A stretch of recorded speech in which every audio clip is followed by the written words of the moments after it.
हरे Krishna class 10 कैसे आप सभी। आई होप आप सब बढ़िया होंगे और अपने एग्जाम की तैयारी काफी बढ़िया तरीके से कर रहे होंगे।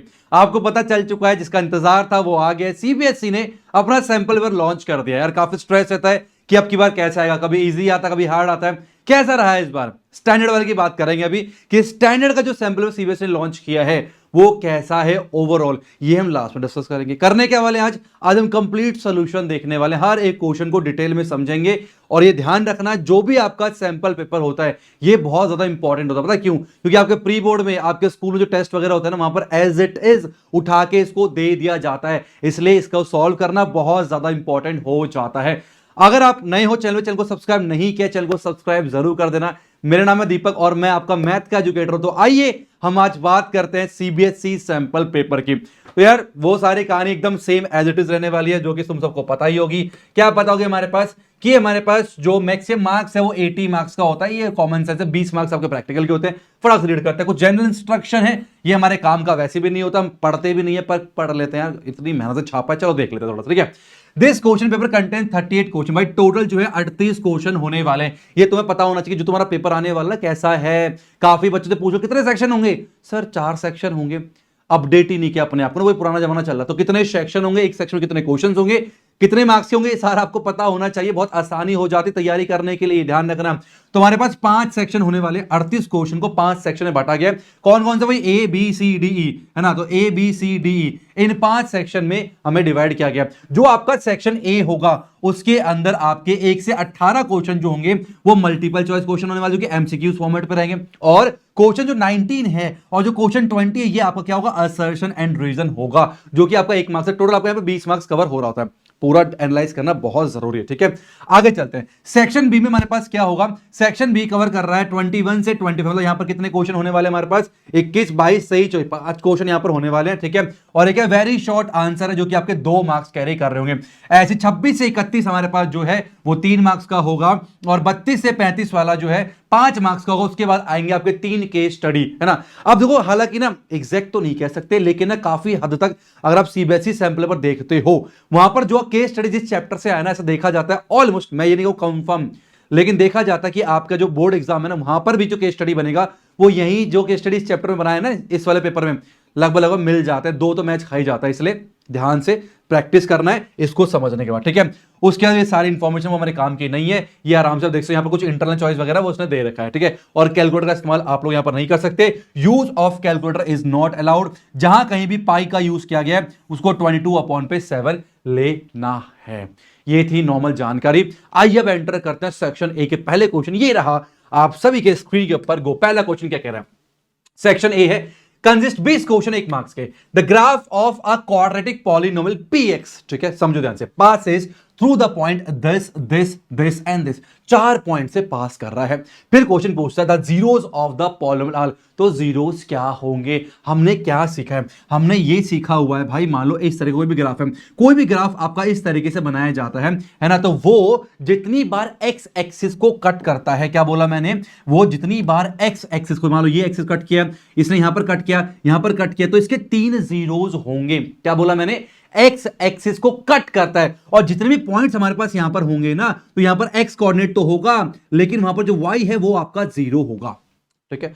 एक्स तो होगा, वाई 0 होगा। इसका मतलब क्या हुआ? एक्स एक्सिस में कितनी बार काट रहा है, वो जो पॉइंट्स होंगे ना उसमें एक्स तो होगा पर वाई 0 होगा। तो एक काम करते हैं, पहले जो एक्स है और वाई 0 को छांट लेता, ठीक है। यहां पर एक्स है, वाई 0 है, ठीक है, ये वाला निकल के आएगा, है ना। यहां पर तो भाई काट ही दो, क्योंकि यहां पर एक्स 0 वाई है, तो ये ऊपर वाई को कट कर रहा है ना, कहीं नीचे वाई को कट कर रहा होगा, वो तो हमारे पास हो ही नहीं सकता। यहां पर देखो, यहां पर आपका वाई 0 नहीं है, वाई 0 होना चाहिए, तो ये भी हमारे पास नहीं होगा। क्या बचा हमारे पास? ये बचा। कौन कौन सा बचा भाई? -6,0 पर पास कर रहा है और एक 6,0 पर पास कर रहा है। तो x की वैल्यू क्या क्या आई? आपका -6 निकल के आ गया। और एक जगह x को कहां कट कर रहा है? 6 पे। तो जो 2 जगह पर ये x एक्सिस को कट कर रहा है ना, अगर 2 जगह कर रहा है, इसके मतलब इसके 2 जीरोस होंगे। कौन कौन से?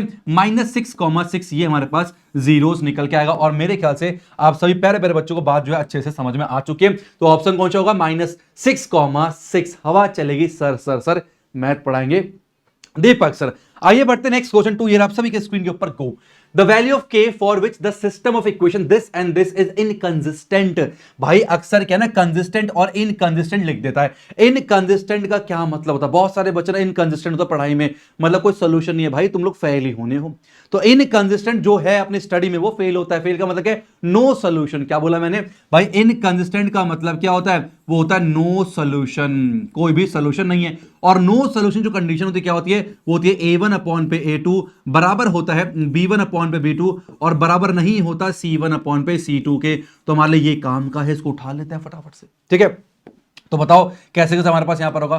तो हमारे पास क्या है? a1 कितना है अपने पास? 3 दे रखा है, ठीक है। और a2 कितना है? a2 हमारे पास दे रखा है 6 बराबर है b1 कितना है? b1 माइनस का k दे रखा है। और b2 कितना है बताइए? b2 हमारे पास 10 दिया हुआ है, ठीक है। बात समझ में आ रही है या नहीं? अच्छे से आ रही होगी। अब क्या करना? अब क्या करना है? हम दोनों को उसको सॉल्व करना। 3 1 जा 3, 3 2 जा 6 या 2 आ गया, 2 5 जा 10 निकल के आ गया। तो माइनस का k बराबर है 5 आ गया और यहां से k जो है वो कितना आ गया? बोलो, k आ गया माइनस का 5। चेक करो भाई, कहीं है minus 5? Yes, option number B is the right answer. तो इनकंसिस्टेंट का मतलब क्या समझ में आया? कि भाई जिसका कोई भी सॉल्यूशन नहीं होता उसे इनकंसिस्टेंट बोलते हैं। तो बड़े आराम से हमने सॉल्व कर लिया। आई होप आपको समझ में आ गया हो। आगे चलते हैं, 3 आप सभी के स्क्रीन के ऊपर। Which of the following statement is not true? इसमें से कौन सा सही नहीं है? ये ध्यान रखना, जो गलत है वो बताना। पहले नीचे से स्टार्ट करते हैं।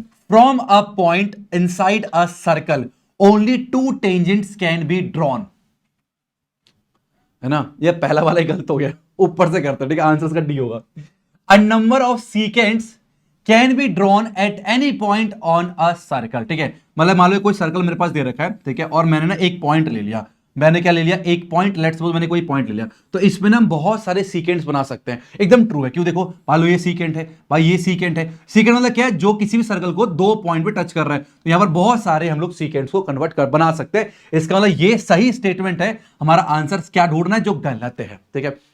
Only 1 tangent can be drawn at any point on a circle. अगर मैंने सर्कल पे कोई भी एक पॉइंट लिया है तो उस पॉइंट में मैं केवल एक ही टेंजेंट ड्रॉ कर सकता हूं। और ये बिल्कुल क्या है? ये बिल्कुल सही बात है, ये बिल्कुल ट्रू है। इसका मतलब ये भी हमारा आंसर नहीं हो सकता। See, a chord is a line segment joining 2 point on the circle. भाई मैंने सर्कल में कोई 2 पॉइंट लिया है और इन दो पॉइंट को जोड़ने लाइन को कॉर्ड बोलते हैं, जो कि बिल्कुल सही है। हमें कौन सा गलत है वो बताना। तो ये भी हमारा आंसर नहीं होगा। अब बात करें डी की। From a point inside a circle, circle के अंदर मैंने कोई पॉइंट लिया है तो यहां पर हम 2 टेंजेंट खींच सकते हैं। भाई सर्कल के अंदर से हम टेंजेंट नहीं खींच सकते। टेंजेंट खींचने के लिए या तो पॉइंट हमारे पास सर्कल के ऊपर होना चाहिए या फिर पॉइंट सर्कल से बाहर होना चाहिए, तभी हम इस केस में जो है टेंजेंट को खींच सकते हैं। बोलो, बात समझ में आई नहीं आई? है ना? सर्कल के अंदर होगा तो क्या टेंजेंट खींचना पॉसिबल है? बताओ मुझे।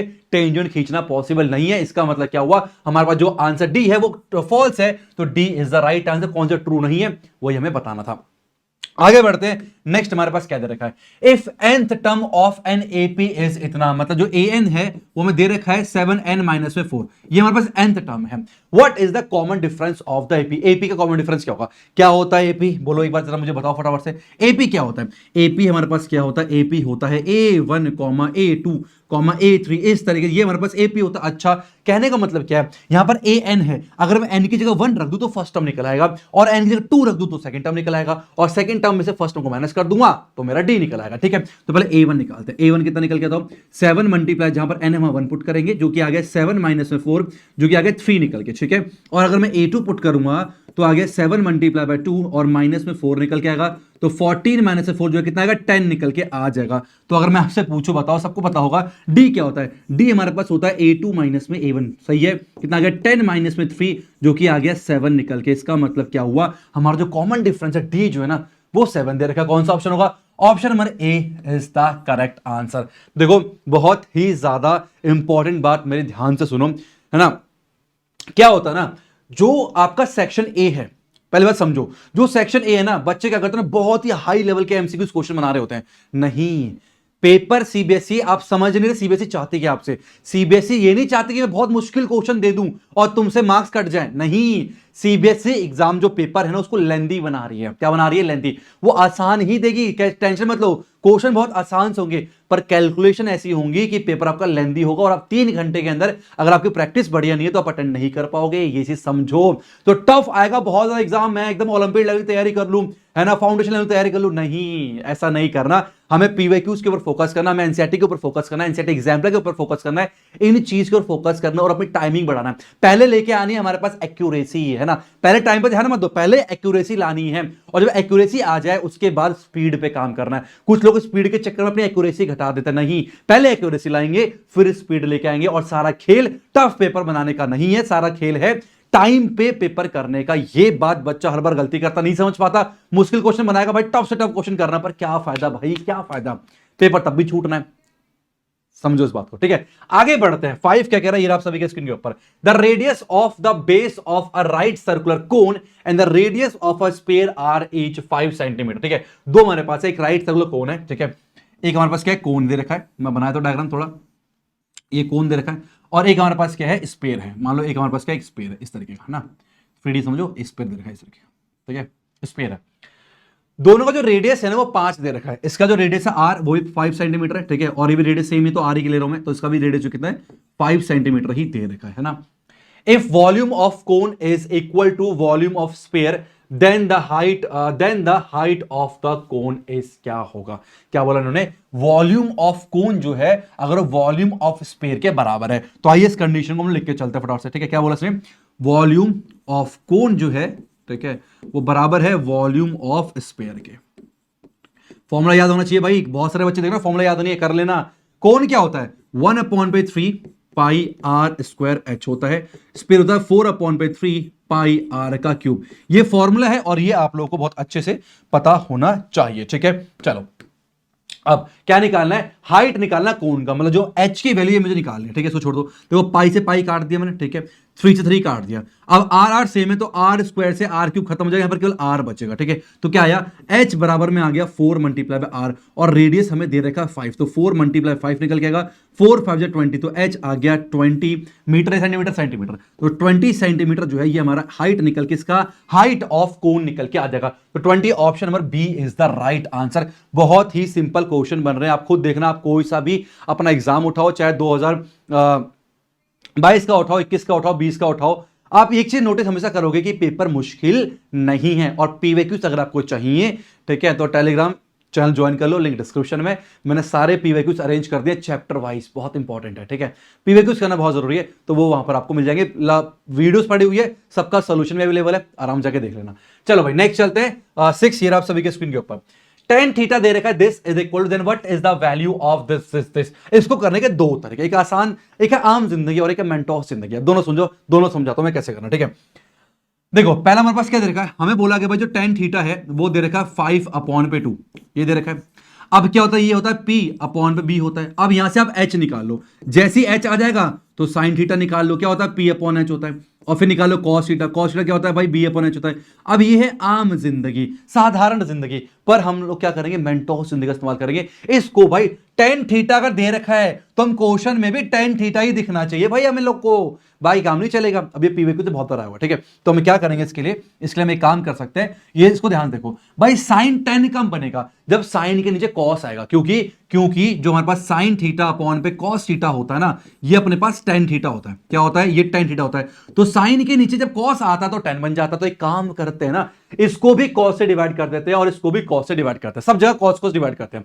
अब 4 है, जब sin के नीचे cos आया तो वो tan थीटा बन गया, हाँ या ना, बिल्कुल सही है, और cos के नीचे cos आएगा तो 1 बन जाएगा, डिवाइड बाय, यहां पर क्या आएगा, ये बन गया 4 tan थीटा, और यहां पर आ गया माइनस में 1। अब देखो सिंपल, ये है मेंटोस जिंदगी, tan थीटा के लिए पता है 5/2 है, तो 4 मल्टीप्लाई बाय 5/2, और यहां पर आ गया प्लस में 1, डिवाइड बाय 4 मल्टीप्लाई बाय 5/2, और यहां पर माइनस का 1 निकल के आ गया, ठीक है ठीक है ठीक है ठीक है। चलो भाई अब यहां देखो ध्यान से, 2 2 4 निकल के आ गया, 5 2 10 प्लस 1 11 निकल के आ गया, और 2 2 4 10 में से 1 गया 9 निकल के आ गया, तो 11/9 is the right answer, option number A is correct, ठीक है। फास्ट करेंगे अपन, स्पीड भी अच्छी रखनी है। नेक्स्ट चलते हैं 7 ईयर आप सभी के स्क्रीन के ऊपर। अगर आप एंजॉय कर रहे हो प्लीज सेशन को लाइक जरूर कर देना, लाइक करना बहुत जरूरी है, कमेंट जरूर करना, क्योंकि जो नए बच्चे आते हैं ना पहले कमेंट देखते हैं, मैं भी किसी वीडियो में जाता हूं पहले कमेंट चेक करता हूं कि भाई के बच्चे क्या रिव्यू कर रहे हैं, कमेंट जरूर करना, अगर आपको सही लगता है कमेंट जरूर करके जाना।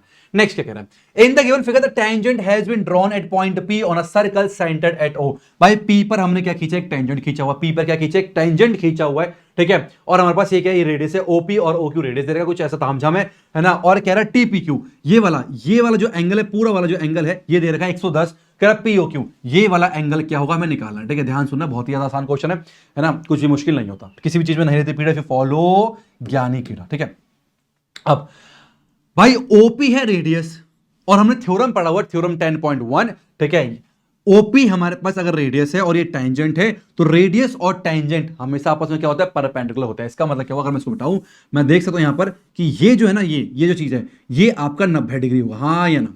ये पूरा 110 है, ये पूरा 110 है, और ये आपका 90 है, तो ये वाला एंगल निकल जाएगा, बोलो निकल जाएगा, बिल्कुल निकल जाएगा। हम बोलेंगे एंगल OPQ, तो एंगल OPQ क्या निकल आएगा, ये आएगा 110 माइनस पे 90, जो कि आपका 20 डिग्री निकल के आ गया, ठीक है। क्या आ गया, ये आपका, ये सब हटाते हैं, ये सब हटाते हैं, ये वाला जो एंगल हमारे पास है ये आपका 20 डिग्री निकल के आ गया। इतना क्लियर है, ठीक है। अब एक थ्योरम और आपने पढ़ा, अगर आपने मेरे वन शॉट के लेक्चर देखे, मेरे वन शॉट के लेक्चर में सारे के सारे थ्योरम्स बताए हुए, ये थ्योरम्स आपके क्लास 9th के हैं। तो अगर सर्कल चैप्टर से कोई भी दिक्कत है ना भाई, एक बार वीडियो जाके देख के देखो, मजाक नहीं कर रहा, सारे के चैप्टर अगर ना मक्खन ना लगे ना तुम लोगों को, तो मैं नाम बदल देना, जाके एक बार वन शॉट की सीरीज तो देख के देखो भाई, मजा आ जाएगा, ठीक है। अब हमने पढ़ा हुआ भाई, कोई भी ट्राइंगल है, कोई भी अगर मेरे पास ट्राइंगल है, किसी भी ट्राइंगल पे अगर मान लो दो साइड इक्वल दे रखी है, किसी भी ट्राइंगल पे अगर दो साइड बराबर है, तो उनके जो अपोजिट एंगल्स होते हैं ना, ये भी बराबर होते हैं, ठीक है। कहने का मतलब क्या है भाई, OQ क्या है, रेडियस है, OP क्या है, रेडियस है, तो इस ट्राइंगल पे दो साइड बराबर है, इसका मतलब इस साइड के सामने वाला एंगल, ये वाला एंगल, और इसके सामने वाला एंगल, ये वाला एंगल, दोनों आपस में बराबर होंगे। तो अगर ये 20 है, तो ये वाला एंगल भी आपका 20 डिग्री निकल के आ गया। अब किसी ट्राइंगल पे अगर आपके दो एंगल 20 डिग्री के निकल के आ गए, और आपसे तीसरा एंगल पूछा गया है, तो ये भाई ये बच्चा भी कर सकता है, तीनों को जोड़ने पर 180 होता है, हम जोड़ के 180 से घटा देंगे, तो हम क्या बोलेंगे, हम बोलेंगे कि एंगल O, ठीक है, प्लस में 20 जो है वो 180 निकल के आएगा, है ना। तो एंगल O निकल के आएगा 180 माइनस में 40, और यहां से एंगल O जो है वो आएगा 140, बोलो हाँ या ना। ऑप्शन नंबर कौन सा है, option number C is the right answer, ठीक है। क्या होगा, ऑप्शन C जो है वो बिल्कुल करेक्ट आंसर दे रखा है। अब हम बढ़ते हैं नेक्स्ट क्वेश्चन 8, आप सभी के स्क्रीन के ऊपर को।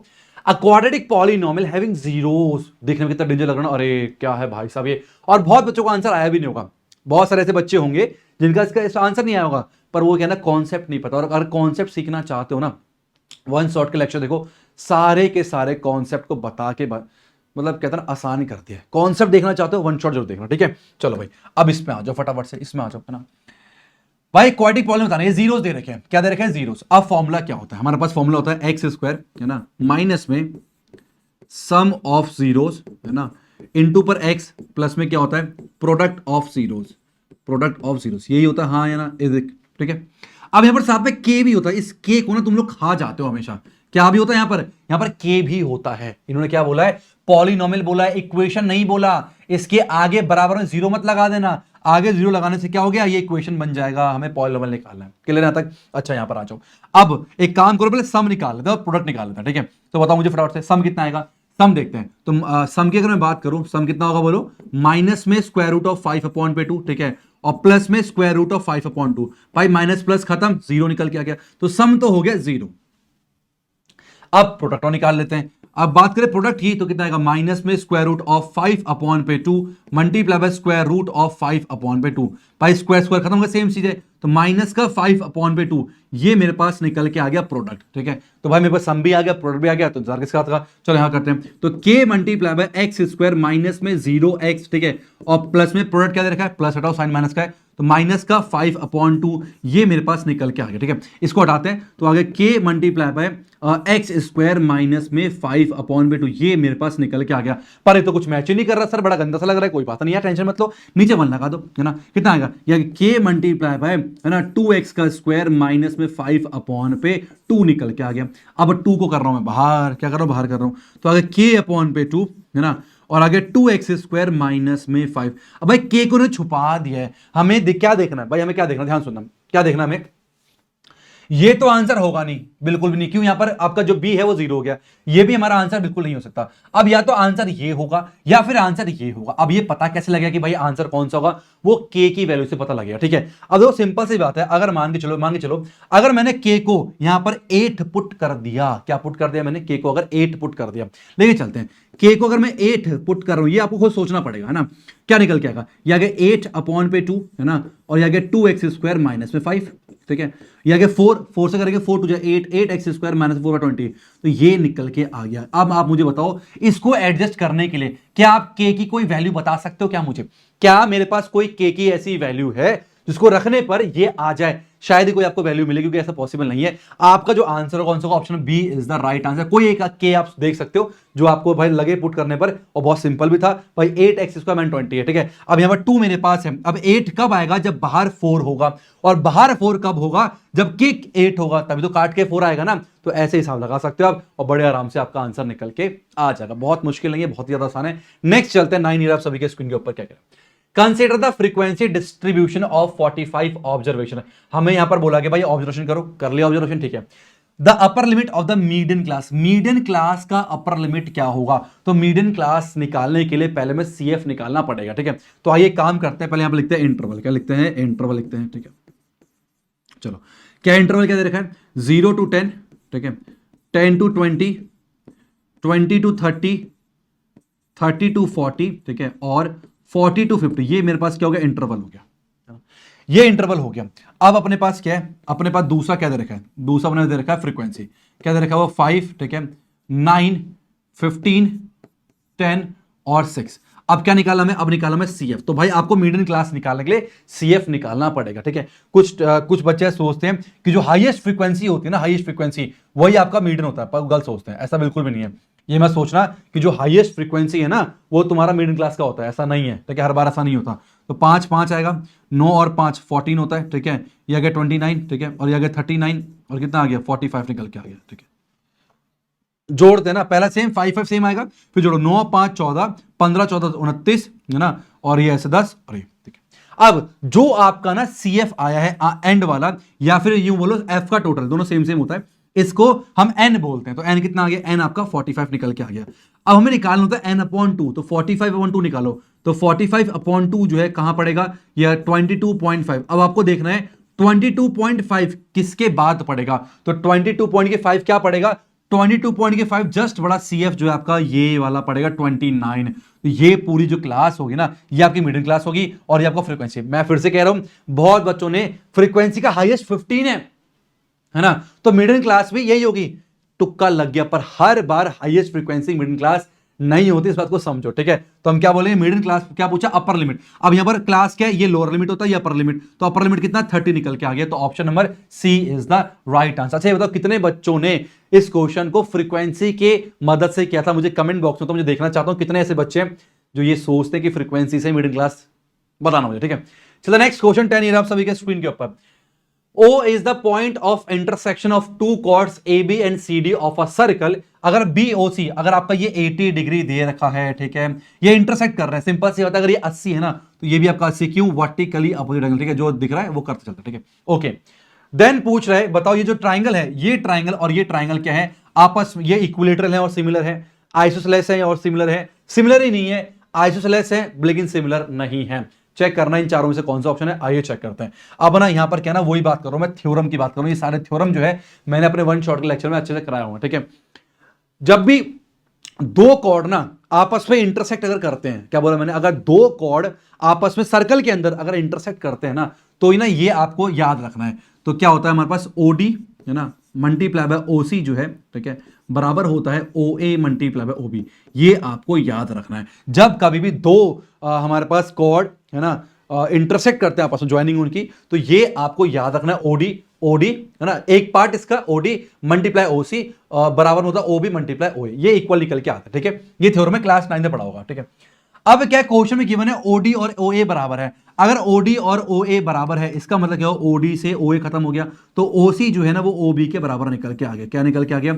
ओसी जो है वो ओबी के बराबर आ गया। मतलब ओसी और ओबी आपस में बराबर है, ठीक है। अब ध्यान सुनो, इस ट्राइंगल के अंदर दो साइड बराबर है तो ये आइसोसेलेस ट्राइंगल हुआ, इस ट्राइंगल के अंदर दो साइड बराबर तो ये भी आइसोसेलेस ट्राइंगल हुआ। इसका मतलब ये तो पता चल गया कि दोनों ट्राइंगल जो है वो आइसोसेलेस है, ठीक है। तो इक्वेटर काट देते हैं, ठीक है। अब इन तीन ऑप्शन में से कोई एक आंसर होगा। अब क्या फिर से थ्योरम, देखो थ्योरम पता होना, क्लास 10th में ना जो चैप्टर सर्कल्स है ना, ये है बहुत आसान है एनसीईआरटी लेवल पे, लेकिन अगर आप क्या क्वेश्चन देखोगे ना पीवाईक्यूज में, इसमें सारे ऐसे क्वेश्चन जहां पर ना थ्योरम लग रहे होते हैं क्लास 9th के भी। अगर आपने क्लास 9th का सर्कल चैप्टर सही से नहीं पढ़ा, उसके थ्योरम्स नहीं पता, तो आप क्वेश्चन एक ज्यादा नहीं कर पाओगे इसमें, ठीक है। तो आपको सारे थ्योरम पता होना चाहिए, और वो सारे थ्योरम जो है मैंने करा रखे हैं, इसलिए करो वहां पर वन शॉट लेक्चर जो देखना, ठीक है।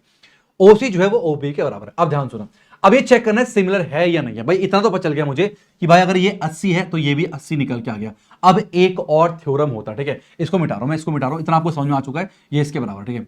अब एक और थ्योरम होता है, वो क्या होता है, ध्यान सुनना, कि कोई मेरे पास एक आर्क है, मान लो मैंने एक आर्क लिया है, ये आर्क लिया मैंने, ये आर्क, ठीक है। अब इस आर्क ने क्या एंगल बनाया, ये आर्क जो है ऐसे जाके ये वाला एंगल बना रहा है, ठीक है। और फिर सेम आर्क ने ऐसे जाके ये वाला एंगल बनाया। बात समझ आ रही क्या बोल रहा हूं मैं? भाई आर्क पकड़ो, इस आर्क को लिया मैंने, इस आर्क ने सर्कल को टच करता हुआ ये वाला एंगल बनाया, और इसी आर्क ने सर्कल को टच करता हुआ ये वाला एंगल बनाया, और ये दोनों एंगल क्या होंगे, आपस में बराबर होते हैं। ये भी आपका थ्योरम कहता है क्लास 9th पे, पता होना चाहिए भाई, वरना दिमाग घूम जाएगा, ठीक है। इसका मतलब क्या हुआ, सिंपल सी बात है भाई, ये वाला एंगल और ये वाला एंगल बराबर वर्टिकल या अपोजिट एंगल, ठीक है। ये वाला एंगल, ये वाला एंगल क्या कहते हैं, angle on the same arc on a circle is equal, है ना, आर इक्वल, ये थ्योरम आपका। तो ये वाला एंगल इसके बराबर हुआ, हाँ या ना। तो अगर किसी ट्राइंगल पे अगर दो एंगल आपके बराबर हो गए, अगर आप सोच लो सर एक बात बताओ, ऐसे तो फिर हमारे पास अगर मैं इस आर्क को ले लूं, इस आर्क को ले लूं, तो ये वाला एंगल, ठीक है, और ये वाला एंगल भी बराबर होना चाहिए। तो यस, ये वाला एंगल भी आपस में बराबर है। तो चाहे आप एंगल एंगल क्राइटेरिया लगा लो, चाहे एंगल एंगल एंगल क्राइटेरिया लगा लो, ठीक है, तीनों दोनों से कर सकते हो आप, तीनों जो एंगल आपस में वो बराबर है। इसका मतलब क्या हुआ, ये दोनों ट्राइंगल आपस में क्या है, सिमिलर है, और साथ में आइसोसेलेस भी है। तो isosceles and similar, option number B is the right answer. तो यहां पर दो थ्योरम लग रहे हैं क्लास 9 के, एक तो ये वाला लग रहा है, और भाई आर्क ऑन अ, मतलब क्या कहते हैं, angle made on a circle by arc, same arc are equal, तो ये दोनों हमारे पास एंगल बराबर होंगे। ये सारे थ्योरम, जो भी नया थ्योरम आप सुनते हो ना, उसको नोट करके कॉपी में जरूर लिखा करो। एक तो ये लिख लेना, एक ये लिख लेना। तो अगर सीबीएसई सैंपल वो दे रही है, इसका मतलब ये आपके बोर्ड में भी आ सकता है। तो क्लास 9 के जितने भी थ्योरम्स हैं ना, उसको पढ़ लेना अच्छे से, ठीक है। चलो आगे बढ़ते हैं भाई, 10 11 क्या कह रहा है, the roots of the quadratic equation this are, क्या होगा भाई, हमारे पास क्या दे रखा है, एक्स स्क्वायर, ठीक है, प्लस में एक्स माइनस 1। तो रूट चेक करने के लिए हमें क्या करना होता है, क्या करना होता है, हमें पहले डी निकालना होता है, ठीक है। तो आइए पहले सभी बच्चे मिलकर डी निकालते हैं। डी क्या अपने, डी होता है बी स्क्वायर माइनस में 4ac, ठीक है। तो 1 का स्क्वायर माइनस 4 इंटू ए कितना है 1, सी कितना है माइनस का 1 है, ठीक है। तो ये आ गया 1 माइनस में प्लस 4 इक्वल टू 5 निकल के आ गया। तो डी जो है वो 5 निकल के आ गया, है ना। मतलब क्या है, डी 0 से बड़ा है। जब डी 0 से बड़ा होता है तो 2 डिस्टिंक्ट रियल रूट निकल के आता है, ठीक है। नॉट रियल हमारे पास काट दो, रियल और इक्वल नहीं है भाई, अलग अलग निकल के आएंगे, ठीक है। अब इस पे देखना है भाई कि डिस्टिंक्ट तो है, अब रूट्स जो है रैशनल है या इरैशनल, अब ये कैसे पता चलेगा, रूट्स निकाल के पता चलेगा। रूट्स का फॉर्मूला, ठीक है, तो माइनस का बी प्लस माइनस रूट में डी अपॉन पर 2 है, ये फॉर्मूला होता है, ठीक है।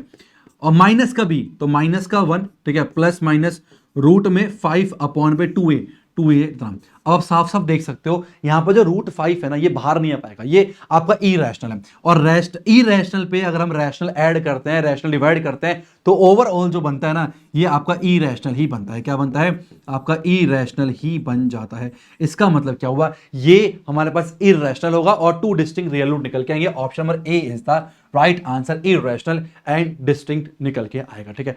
क्वेश्चन कोई भी मुश्किल नहीं होता, डिपेंड करता है कि आपके कॉन्सेप्ट कैसे हैं। कॉन्सेप्ट बिल्ड करो, क्वेश्चन कोई कैसा भी क्यों ना हो, 2-3 कॉन्सेप्ट को मिक्स करके। अब देखो बहुत सारे बच्चों ने जब पहली बार इस क्वेश्चन को देखा होगा, दिमाग घूम गया होगा कि सॉल्यूशन कैसे करेंगे। बहुत सारे बच्चों को इसका सॉल्यूशन समझ ही नहीं आया होगा, आएगा भी नहीं ना। हम क्लास 9 में सीरियस नहीं होते, हम क्लास 10 में सीरियस होते हैं, ठीक है। कुछ चैप्टर ऐसे हैं जो क्लास 9 का भी पढ़ लेना, जैसे कि क्लास 9 जो सरफेस एरिया वॉल्यूम है भाई, क्लास 9 से लिंक्ड है, पढ़ लेना, ठीक है। सर्कल्स क्लास 9 से लिंक्ड है, इसको पढ़ लेना, ठीक है। और एक आपका आता है, मतलब ये 2-3 चैप्टर नहीं है जो कि लिंक्ड है आपके, उसको अच्छे से पढ़ लेना। बाकी चैप्टर्स नीड नहीं है, आप एकदम से करोगे ताजा ताजा तब भी हो जाएगा, ठीक है। आगे बढ़ते हैं, नेक्स्ट 11 ईयर आप सभी के स्क्रीन के ऊपर, नहीं 11 नहीं 12, क्या कह रहे हैं, थीटा दे रखा है 30 degree, then the value of 3 tan theta. आपको टेबल भी याद होना चाहिए, एक मार्क्स का क्वेश्चन यहां अक्सर बनता है। तो 3 tan थीटा, थीटा कितना है 30 है, तो 3 tan 30 डिग्री, और tan 30 होता है 1 अपॉन पे √3, कितना होता है, देखो फ्री के मार्क्स है ये। बहुत सारे क्वेश्चन, देखो डरना पहले तो बिल्कुल भी नहीं कि सर क्या होगा, डर लग रहा है, डरना नहीं है। आप खुद देखो ना क्वेश्चन लेवल देखो, ऑप्शन इज राइट आंसर। मतलब बहुत सारे क्वेश्चन है, पेन तक उठाने की नीड नहीं है यार, बहुत सारे क्वेश्चन में। नेक्स्ट चलते हैं 13 क्या बोल रहा है, the volume of solid hemisphere. भाई सॉलिड हेमिस्फीयर का वॉल्यूम दे रखा है इस तरीके से, ठीक है। Then the total surface area of the hemisphere क्या होगा, आइए सॉल्व करते हैं। भी काफी इंपॉर्टेंट ऐसे क्वेश्चन अक्सर 1 मार्क्स में आते हैं। पैटर्न समझो, 2-3 साल में कैसे क्वेश्चन सारे सैंपल को एनालाइज करो और इसी प्रकार के क्वेश्चन की फिर प्रैक्टिस करो अच्छे से, ठीक है। चलिए देखते हैं क्या बोला मेरे पास, ठीक है। वॉल्यूम दे रखा है, तो वॉल्यूम कितना हो गया भाई, वॉल्यूम ऑफ हेमिस्फीयर, हेमिस्फीयर वो दे रखा अपने पास 396 अपॉन पे 7, ठीक है। क्या होता है वॉल्यूम, वॉल्यूम होता है 2 अपॉन पे 3 है ना, पाई आर का क्यूब बराबर में 396 अपॉन में 7। ऐसे ना फ्रैक्शन वाले नंबर देखे घबराया मत करो, बहुत बच्चे डर जाते हैं अरे कैसे सॉल्व होगा, नहीं हो पाएगा, छोड़ देता, नहीं नहीं नहीं हो जाएगा, ठीक है। तो 2 अपॉन पे 3 मल्टीप्लाई बाय 22 अपॉन पे 7, ठीक है, मल्टीप्लाई बाय आर का cube is equal to 396 upon पे 7। अब देखो यहाँ पे जो 7 है ना, 7 से 7 खत्म हो जाएगा, ठीक है। 7 से 7 खत्म हो गया, कोई दिक्कत नहीं है ना। अब क्या होगा आर क्यूब, तो आर क्यूब निकल के आएगा 396 मल्टीप्लाई बाय 3, ठीक है, और डिवाइड बाय 2 मल्टीप्लाई 22, ठीक है। जब भी ऐसा होगा ये 11 से कटेगा ही कटेगा, देखो 11 से काट के देखते हैं, ठीक है। 11 से काट रहा हूं, 11 3 जा 33, 6 बचा, 11 6 जा, और 11 कितना 11 2 जा, 2 2 जा 4 होता है, और 4 9 जा 36 होता है, और आ गया आर क्यूब निकल के आगे 9 27। 27 को हम लिख सकते हैं 3 का क्यूब, तो अगर मैं कंपेयर करूं ना तो आर कितना आ गया, आर हमारे पास 3 के बराबर निकल के आ गया। बोलो सिंपल है, कितना आ गया यार, आर 3 के बराबर निकल के आ गया। अब हमसे क्या बोला गया भाई, टोटल सरफेस एरिया निकालना सॉलिड हेमिस्फीयर का, है ना। सॉलिड मतलब क्या है भाई, ये तो होगा कर्व्ड सरफेस एरिया प्लस में ये एरिया भी ऐड करना पड़ेगा जो सर्कल वाला होता है, तो 3 पाई आर उसका टोटल होता है, ठीक है। तो हम बोलेंगे सरफेस एरिया जो है वो आएगा 3 पाई आर का स्क्वायर, है ना। तो आएगा 3 मल्टीप्लाई बाय 22 अपॉन पे 7 इंटू आर का स्क्वायर, आर कितना अपने पास 3 है, 3 का स्क्वायर 9 निकल के आ गया, ठीक है।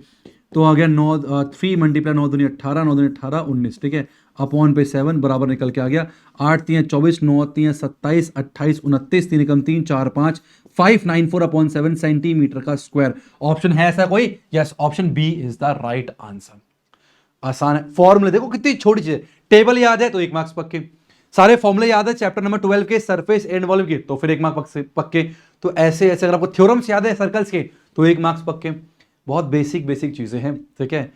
फुल लाना ना 9th में मुश्किल होता है, ध्यान रखना, 10th में आसान होता है। अगर आपके 9th में बहुत टफ टाइम रहा ना, चिंता मतलब 10th आसान है, 11th मुश्किल है, फिर 12th आसान है, ये ध्यान रखना, ठीक है। नेक्स्ट 14 क्या कह रहा है, इन अ बैग कंटेनिंग 24 बॉल्स, एक बैग में टोटल 24 बॉल्स है, ठीक है। कितने बॉल्स टोटल 24 बॉल है, जिसमें से 4 आपके ब्लू हैं तो 4 आर ब्लू, ठीक है, और 11 ग्रीन है, 11 अपने पास ग्रीन है, ठीक है। कितने टोटल ये 15, और बचा कुछ आपका क्या है, रेस्ट आर व्हाइट, तो व्हाइट कितना 9 बचेंगे ना, 9 हमारे पास व्हाइट है। ये तो फ्री का चैप्टर है भाई, हो गए 15 9 25 ही होता ना, 24, ठीक है। One ball is drawn at random, the probability that drawn ball is white in colour, white आने की प्रोबेबिलिटी निकाली है। तो प्रोबेबिलिटी ऑफ व्हाइट, प्रोबेबिलिटी क्या होता है, प्रोबेबिलिटी होता है फेवरेबल कितने, व्हाइट कितने अपने पास 9 है, और टोटल कितने 24, 9 अपॉन 24 कटेगा 3 से, 3 3 या 9, 3 8 या 24, 3 upon 8 is option B is the right answer. ये चैप्टर तो मान लो फ्री के ही मार्क्स है ना, पास तो चिंता मत करना, पास तो होने हैं। The point on X axis nearest to the point, भाई इस पॉइंट के सबसे क्लोज एक्स एक्सिस के ऊपर कौन सा पॉइंट होगा, ठीक है। चेक करना भाई सारे, अब इसमें ना ये क्वेश्चन क्या ना, ऐसे क्वेश्चन आएंगे देखो, तो ये क्वेश्चन ना मुश्किल नहीं है देखने पे, ये क्वेश्चन बहुत आसान है। समझ गए कि आप भाई डिस्टेंस निकाल लेंगे, इसका डिस्टेंस, इसका डिस्टेंस, इसका डिस्टेंस, इसका डिस्टेंस, लेकिन टाइम टेकिंग कितना है, 1 मार्क्स का है, आसान भी है पर टाइम टेकिंग है, और यही गेम सीबीएसई खेलता है, ठीक है। अभी आगे देखना आप लोग भाई, एक्स एक्सिस के ऊपर ये सारे पॉइंट, ये भी एक्स एक्सिस के ऊपर, ये भी एक्स, ये चारों पॉइंट एक्स एक्सिस के ऊपर है, हमें चेक करना सबसे कम डिस्टेंस, सबसे कम किसका है। तो आइए पहला लेते हैं हम लोग, पहला लेते हैं हम लोग कौन सा, -4 -5, ठीक है, और 0 0, पहले इसका डिस्टेंस चेक करते हैं। फॉर्मूला सेम है, मैं लिख नहीं था बराबर, ये आ गया 4 का स्क्वायर है ना, और प्लस में 5 का स्क्वायर, तो जो कि आगे निकल के आ रहा है 4 का स्क्वायर कितना होता है 16, और 25 निकल के आ गया, तो रूट में 41 निकल, ये निकल के आ गया। अभी छोड़ते हैं अप्रॉक्स, ठीक है, सेकंड की बात करते हैं। सेकंड क्या अपने पास -4 -5, और यहां पर आ गया -4 0, उसका डिस्टेंस निकालना है, तो रूट में कितना आएगा -4 -1 प्लस में 4 का होल स्क्वायर जो कि 0 हो जाएगा, और प्लस में 5 का स्क्वायर, तो ये 0 हो गया, तो 0 प्लस में 25 और बाहर निकालेंगे तो 5 आएगा, तो 5 यूनिट निकल के आ गया, ये डिस्टेंस आ गया इसका, ठीक है। बाकी 2 डिस्टेंस और निकालने अभी हमें, तीसरी वाली बात करते हैं, ठीक है। तो क्या आपने बताओ -4 -5 और यहां पर है -5,0, ठीक है। निकालो भाई, -5 प्लस में 4 का होल स्क्वायर है ना, और प्लस में 5 का स्क्वायर हो जाएगा, का स्क्वायर रूट। ये आ गया 1 का स्क्वायर 1 प्लस में 25, तो रूट में 26 निकल के आएगा। ये रूट 25, ये रूट 26। लास्ट और बचा है वो और कर लेते हैं, फोर्थ वाला और बचा है उसे और कर लेते हैं, ठीक है। कितना आएगा बताओ, -4 -5 और क्या पॉइंट, रूट में 41,0 दे रखा है, ठीक है। डिस्टेंस हम लगाएंगे, ये आ गया रूट में 41, ठीक है, और प्लस में 4 का होल स्क्वायर, और यहां पर आ गया 25 निकल के, ठीक है। अब ना इसको सॉल्व करने नीड नहीं है, आप थोड़ा एनालाइज करके भी काम चला सकते हो, ठीक है। अब मेरी बात यहाँ ध्यान सुनो मेरी बात को, ठीक है। लाल ललिता, सुनो सुनो सुनो, रूट 41 जो है ना, ये 6 के ऊपर जाएगा, ठीक है। रूट 36 क्या होता है, 6 होता है, तो ये अप्रोक्स 6 के ऊपर है, ये 6 समथिंग है, और ये 5 है, ये 5 से बड़ा है। क्यों भाई, रूट 25 अगर 5 है तो रूट 20 5.00 समथिंग होगा, ठीक है। तो इन तीनों में ये छोटा है। अब इसको ऑब्जर्व करते हैं भाई, यहां पर 5 आएगा 5, और 41 जो है अप्रोक्स 6 तो होता ही है, तो 6 + 4 10 का स्क्वायर 100, तो यहां पर 10 के आसपास तो आंसर आएगा, और 10 में 5 जोड़ेंगे 15 के आसपास चला जाएगा, तो ये तो इन सबसे बड़ा हो गया। तो एक अंदाजे से इन चारों में सबसे छोटा जो है ये वाला डिस्टेंस है 5 यूनिट, जो कि आपका सेकंड पॉइंट था, option B is the right answer. तो ऐसे समझदारी से है ना, थोड़ा सा दिमाग लगा के करना है, जरूर नहीं कि बहुत ज्यादा। ये राइटिंग बहुत गंदी आ रही है क्या मेरी, तो ठीक है ना, राइटिंग बहुत गंदी आ रही है, चलो कोई बात नहीं, थोड़ा कम कर लो क्या इसको, चलो ठीक है। नेक्स्ट चलते हैं 16 क्या कह रहा है, which of the following gives the middle most. अब देखो ये कहना 1 मार्क्स का क्वेश्चन है, डायरेक्ट है, अगर आपने वन शॉट लेक्चर देखा अच्छे से सब पता चल जाएगा। सबसे ज्यादा मिडल मोस्ट ऑब्जर्वेशन जो डाटा का देता है वो देता है मीडियन। पता था तो अच्छी बात है, नहीं पता था तो सही याद कर लो, ठीक है। मीडियन जो है वो सबसे बीच का डाटा देता है, जो भी डाटा देगा उसके बीच की वैल्यू देता है, ठीक है। इसलिए उसको इंक्रीजिंग ऑर्डर में लगाते हैं पहले, समझे। चलो नेक्स्ट, अब देखो ये फ्री के 1 मार्क्स है, जिसको पता नॉलेज है वो टिक कर देगा, इसको नहीं पता उसके 100 डालने का सपना खत्म हो जाएगा। इसलिए कॉन्सेप्ट जरूरी है, इंट्रोडक्शन पार्ट जरूरी है, वन शॉट के लेक्चर सारे देख लेना, ठीक है। नेक्स्ट चलते हैं 17 क्या बोल रहा है, the point on X axis divides the line segment this and this in 1:2, then the point is क्या होगा, ठीक है। ध्यान सुनना देखो, बी और सी तो ऐसे, बी और सी डी तो काट ही दो, क्यों, एक्स एक्सिस के ऊपर पॉइंट बताना है, ठीक है। एक्स एक्सिस के ऊपर तो भाई एक्स होगा, वाई 0 होगा, यहां पर वाई 3 है, यहां पर वाई है, तो ये तो वैसे ही कट जाएंगे, ठीक है। ओके, हमारे पास क्या है, एक पॉइंट दे रखा है, रफ डायग्राम बनाना, रफ डायग्राम है 2, -3, ठीक है। एक पॉइंट और है बी जो कि है 5, 6, बढ़िया आपस में मिले हुए थे, पर सारा मजा क्रिकेट किसने कर दिया, एक्स एक्सिस ने कर दिया, और आकर इसने डिवाइड करा किस पे, 1:2 पे डिवाइड कर दिया। तो ये पॉइंट हमें बताना, लेट्स सपोज ये पॉइंट x, 0 है, ये पॉइंट हमें बताना है। फॉर्मूला सेक्शन फॉर्मूला क्या होता है, x होता है m2 x1 प्लस में m1 x2 अपॉन पे m1 प्लस m2, यही होता है, ठीक है। x क्या आ गया, m2 कितना अपने पास 2 दे रखा है, x1 कितना ऊपर 2 दे रखा है, m1 कितना है 1 दे रखा है, और x2 कितना है 5 दे रखा है, m1 प्लस m2 बोलो 3 निकल के आ गया, तो उसमें 2 2 4 प्लस में 5 अपॉन पे 9 जो कि आ गया, सॉरी 3, 9 अपॉन पे 3 जो कि आ गया 3 निकल के, तो x3 निकल के आ गया। तो पॉइंट क्या होगा, पॉइंट होगा 3,0, option number C is the right answer, ठीक है।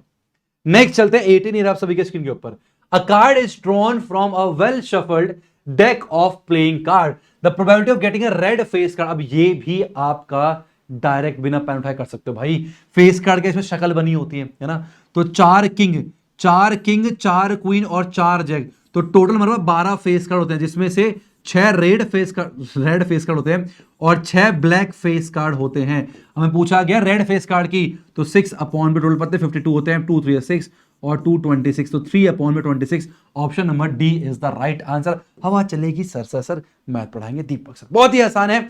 आप मुझे बताओ अभी तक क्या, मेरे ख्याल से उस सर्कल वाले क्वेश्चन ने परेशान किया होगा जहां पर 2 थ्योरम लग रहे हैं, उसके अलावा अभी तक कोई भी ऐसा क्वेश्चन नहीं था जिससे आप परेशान हुए होंगे, हाँ या ना, ठीक है। और एक वो पॉलिनोमियल वाला 2 क्वेश्चन में कैसे लग रहा है, थोड़ा कंफ्यूज होगा, बाकी तो सब सिंपल है, मक्खन है यार। अब बात करते हैं 2 असर्शन रीजन की। भाई तो आप सबको पता है कि असर्शन होता है, रीजन होता है, आपको 4 ऑप्शन दे रखे हैं, मैं बताना होता है, ठीक है। आइए देखते हैं, HCF of any 2 consecutive natural number, even natural number is always 2। अगर मैं 2 लगातार इवन नंबर लेता हूं तो उसका एचसीएफ 2 होगा हमेशा। दो चेक कर लेते हैं। मान लो मैंने 2 और 4 ले लिया, लगातार इवन नंबर है, ठीक है, और एक ले लिया मान लो 10 और 12, दो लगातार इवन नंबर है, ठीक है। इसका एचसीएफ चेक करते हैं। तो 2 तो हो गया भाई, 2 ही निकल के आ गया, और 4 हो गया 2 का स्क्वायर। एचसीएफ क्या होता है? हाईएस्ट कॉमन फैक्टर, तो 2 ही है, तो यहां पर एचसीएफ जो है वो 2 निकल के आ गया, ठीक है। ओके, यहां चेक करते हैं। 10 लिखे मैंने 2 मल्टीप्लाई 5, ठीक है भाई, कोई दिक्कत नहीं है। और 12 लिख दिया मैंने 2 का स्क्वायर मल्टीप्लाई बाय 3, ठीक है। अब एचसीएफ क्या होता है? हाईएस्ट कॉमन फैक्टर, जो कितना आएगा? 2 ही निकल के आ गया, तो बिल्कुल सही लग रहा है। तो एचसीएफ तो दो लगातार 2 कॉन्जिक्यूटिव इवन नंबर का हमेशा जो एचसीएफ है वो 2 निकल के आएगा। ये बात क्या है? ट्रू है। क्या है? असर्शन जो है वो ट्रू दे रखा है। अब हमें रीजन चेक करना है। रीजन दिया है भाई, ऐसा इसलिए होता है क्योंकि इवन नंबर जो है, इवन नेचुरल नंबर जो है वो 2 से डिविजिबल होता है। अब इसमें भी बहुत सारे बच्चे कंफ्यूज हुए हैं, मैं जानता हूं बच्चे कंफ्यूज होंगे इसमें, ठीक है।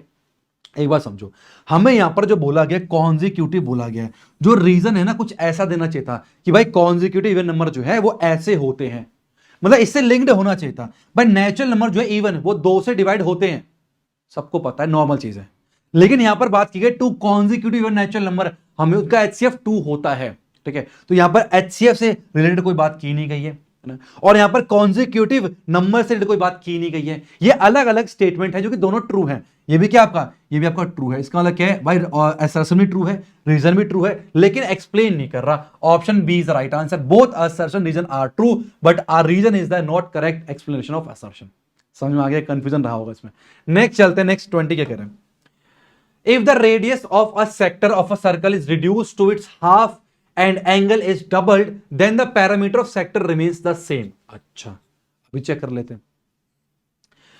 The length of the arc subtending angle theta, region ही दिया गया, ठीक है। पहले असर्शन चेक करते हैं, फिर रीजन पे आते हैं। रीजन दोबारा पढ़ो, ठीक है। If the radius of sector of circle is reduced to its half, ठीक है। मान लो मेरे पास एक सेक्टर था, ठीक है, दो बनाते हैं, अलग अलग केस पे निकालेंगे। सुनो ध्यान से, ठीक है। मान लो, ठीक है, इसका जो है जो रेडियस है वो 4 दे रखा था, और जो एंगल है वो मान लो 20 दे रखा, ठीक है। इसने बोला अगर रेडियस हाफ हो जाए 2 सेंटीमीटर और एंगल डबल हो जाए 40 डिग्री, तो इसने बोला जो उसका पैरामीटर है ना, इसका जो पैरामीटर है, पैरामीटर जो है सेम रहेगा, दोनों का सेम पैरामीटर निकल के आएगा ऐसे केस में। आइए दोनों का पैरामीटर निकालते चेक करते हैं, ठीक है। इसका पैरामीटर क्या होगा? पैरामीटर क्या होगा? देखो मैंने चलना शुरू किया मैंने, तो ये आएगा 4 भी होगा, ठीक है।